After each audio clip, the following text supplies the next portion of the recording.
जैसा कि आपको पता ही है कि 22 अप्रैल को पहलगाम में जब टूरिस्ट के ऊपर पाकिस्तान समर्थक आतंकवादियों द्वारा कायराना हमला करा गया और हमारी मां बहनों के सुहाग छीन लिए गए, सिंदूर उजाड़ दिए गए, जो भारत की प्रत्येक नारी के ऊपर हमला था, उसी दिन से पूरा देश गुस्से के ज्वार में उबल रहा था। सीमा सुरक्षा बल जो देश का एक महत्वपूर्ण हिस्सा है और प्रथम सुरक्षा पंक्ति है, उसके अधिकारियों से लेकर जवानों तक के दिल में बस एक ही बात थी, किस प्रकार इस घटना का मुंह तोड़ जवाब दिया जाए और समय आने पर पाकिस्तान के किस तरह दांत खट्टे कर दिए जाएं। जब हमारे परम आदरणीय प्रधानमंत्री ने इस घटना की बिफिटिंग रिप्लाई देने की कसम खाई, तो सीमा सुरक्षा बल महत्वपूर्ण अग्रिम पंक्ति पर पूरी तरह से तैयार था। साथ पाकिस्तान के द्वारा अपनी को छुपाने के लिए भारतीय पोस्टों पर, सीमा चौकियों पर आक्रमण कर दिया गया। सुंदरबनी सेक्टर के एरिया में फायरिंग की शुरुआत हुई। उस दिन गखरियाल बीओपी के ऊपर मैं भी वहीं तक था और मेरे साथ यहाँ पहले देखा है किस तरह सीमा भवानियों ने बहादुरी के साथ मुकाबला करा। वो पूरी शक्ति के जवाब दिया। उसके उपरांत भारतीय सेना ने, वायुसेना ने जिस तरह से इनके आतंकवादियों के अड्डों को बहावलपुर में तबाह करा, पूरे पाकिस्तान में 100 किलोमीटर अंदर तक जाकर के जब इनके सीने पर प्रहार करा और भारतीय स्त्रियों की अस्मिता का बदला लिया, तो पाकिस्तान ने 9 तारीख को उसके प्रतिशोध में, बदले में सीमा चौकियों पर फायरिंग करनी शुरू कर दी। और हमारे जो भी सीमा चौकी पर अधिकारी, जवान, एसओ साहिबान तैनात थे, उन्होंने पूरी क्षमता के साथ, पूरी बहादुरी के साथ, पूरी निष्ठा के साथ और सीमा सुरक्षा बल के गौरव को ऊपर रखने के लिए उसका मुंह तोड़ जवाब दिया। मुझे याद आता है, सूरा सो पहचानिए जो लड़े दीन के हित और कतरा कतरा कट पड़े कभी न छाड़े खेत। गुरुओं की वाणी है।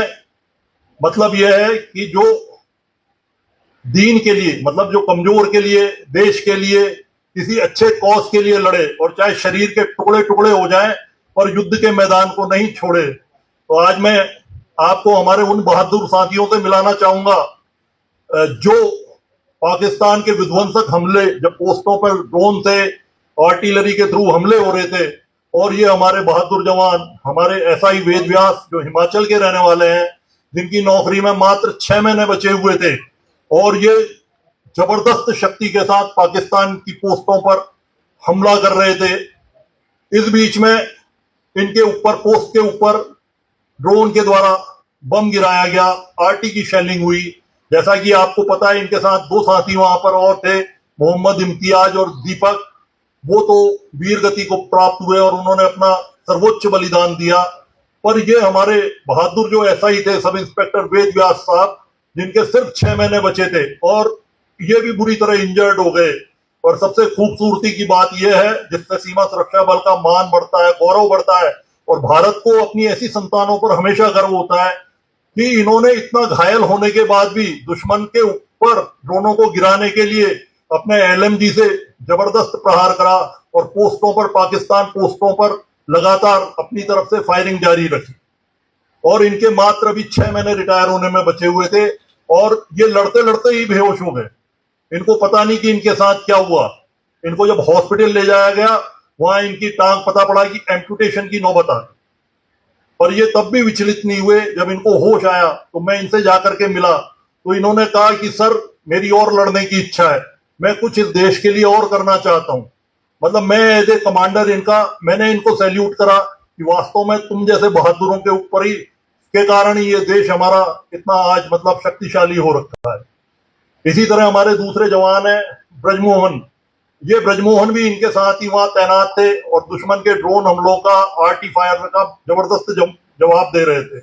जब ड्रोन से इनके ऊपर अटैक हुआ तो इनके मुंह के आर पार गोली और स्प्लिंटर जो बम के हैं वो लगे, और ये जब तक अचेत होकर के नहीं गिर गए तब तक ये भी उसी बहादुरी के साथ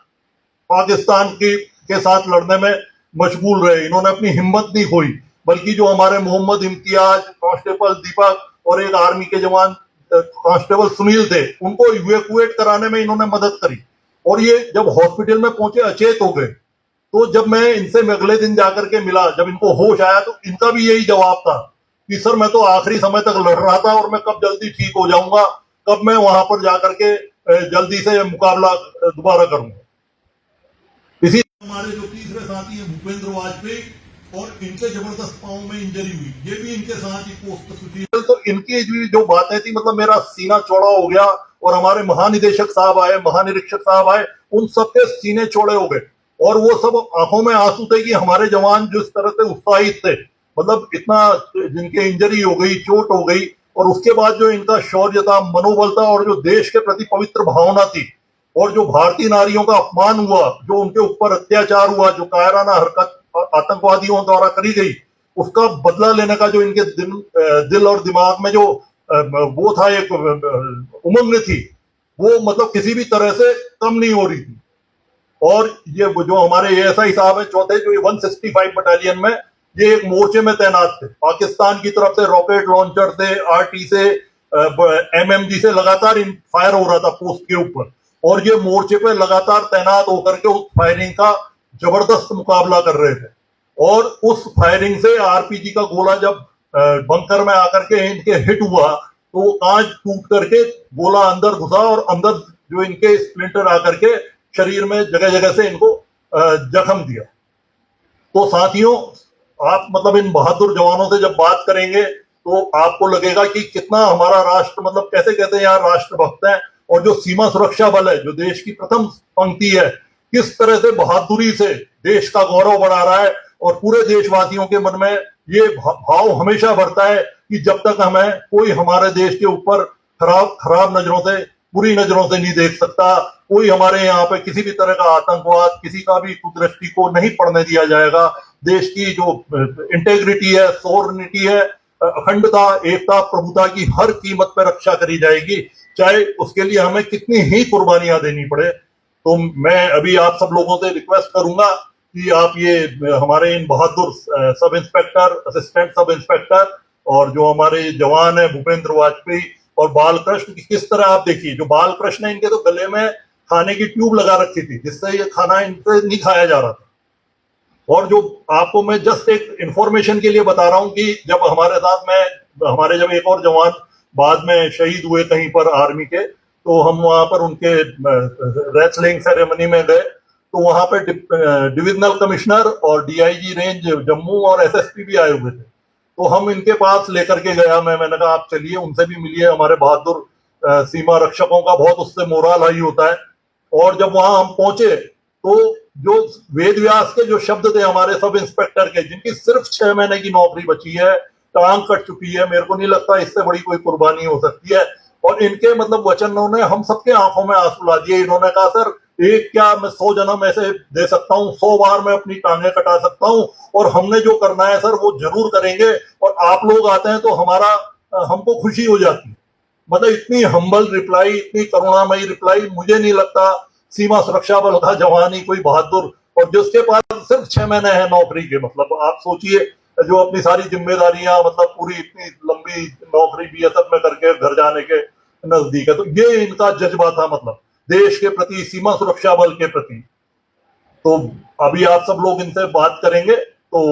आपको इनके जज्बे का, इनके हौसले का, अभी ये वहां से डिस्चार्ज होकर के आए, और मैं पूरे सीमा सुरक्षा बल की तरफ से मेरे सभी बहादुर साथियों को बहुत बहुत शुभकामनाएं देता हूं। आप सब लोग जल्दी से ठीक हो जाएं और वापस उसी गौरव के साथ, उसी जोश के साथ सीमाओं पर तैनात हों, और देश की रक्षा का जो हमने वचन दिया है देशवासियों को, संविधान को, उसको हम पूरा कर सकें। और हमारे साथियों का ये त्याग था, जो हमारे दो साथी अजर अमर हो गए, बलिदान दे दिए सर्वोच्च, कि आदरणीय प्रधानमंत्री जी भी सब जगह सीमा सुरक्षा बल का गौरवगान कर रहे हैं। हमारे माननीय गृह मंत्री जी आए, उन्होंने भी सब जगह, पूंछ भी गए जहां पर पाकिस्तान की तायराना